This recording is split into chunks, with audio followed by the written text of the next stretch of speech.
안녕하세요, 섭입니다. 이번에 말씀드릴 내용은 저번 영상에서 바늘 사이즈에 대한 내용을 설명을 드렸었죠. 그런데 그 내용 중에 바늘 귀 사이즈보다 실이 두꺼운 경우에 넣을 수 있다라고는 이제 넌지시 말씀을 드린 적이 있어요. 좀 어렵다라고 말씀을 드렸는데 이제 조금 어렵긴 해도 한번 꽂아 놓으면은 이 바늘 이 폭이 작기 때문에 바느질이 수월합니다. 그래서 그걸 조금 더 쉽게 넣을 수 있는 방법을 설명을 드릴게요. 자, 지금 제가 들고 있는 바늘은 바늘 귀 폭이 얼마 되지 않는 작은 시스템 바늘입니다. 그리고 지금 이 실 같은 경우는 MBT 비니모 5호짜리거든요.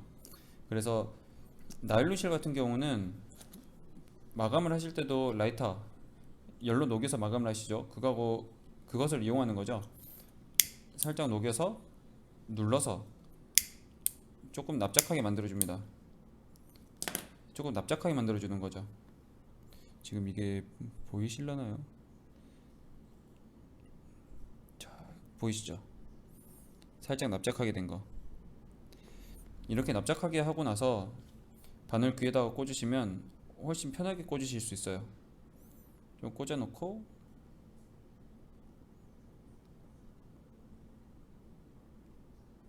이렇게 해서 넣기만 하면 되죠. 처음에 잘 들어가지 않아서 문제지 어느 정도 들어가고 나면 내가 뺄 수 있거든요.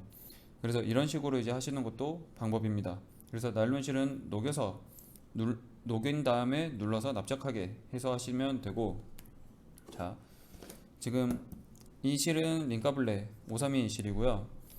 이제 리넨실 같은 경우는 특성이 탑니다. 그래서 이렇게 마감을 할 수가 없어요.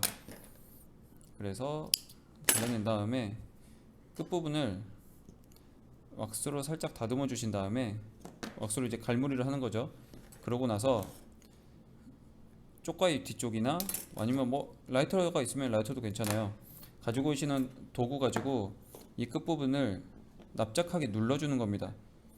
나일론실은 그렇지 않지만 린넨실 같은 경우는 납작하게 만들어 줄 수가 있어요. 이것도 보시면은, 자, 보이시죠?